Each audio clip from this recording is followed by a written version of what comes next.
Ayan, good morning po sa inyong lahat. At sa lahat ng mga OFW sa buong mundo. Ayan, kakain tayo ng agahan. Mayroon akong agahan dito guys, ay napakasarap ng aking ulam. Ayan, ang dami kong ulam guys. 3 uri ng aking ulam. Una, mayroon tayong kanin. O, ganyan natin kanin. White rice. Wala pang 1 cup yan guys na maliit. Mga 3/4 lang na sa cup. And of course, meron tayong udong yan.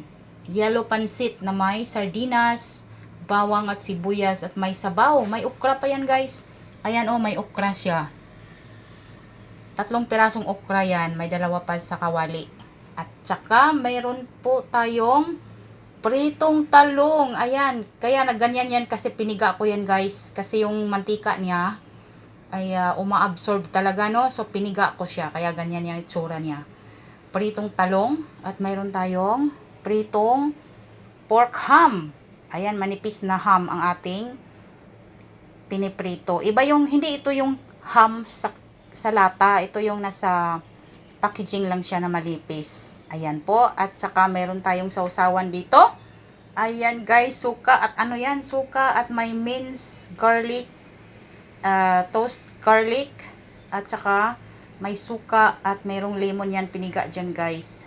Ayan po.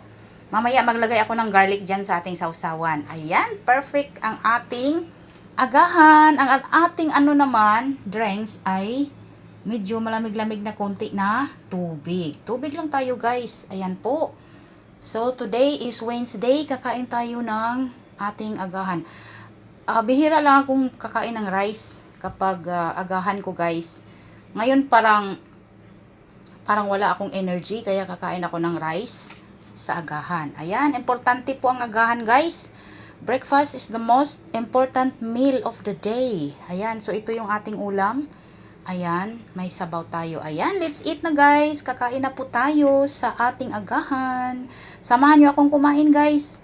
Sabay tayong kakain ng ating agahan. Ayan, anong agahan nyo dyan? Let's eat na guys. Tara, umpisa na tayo. Kakain na tayo. Maraming salamat po.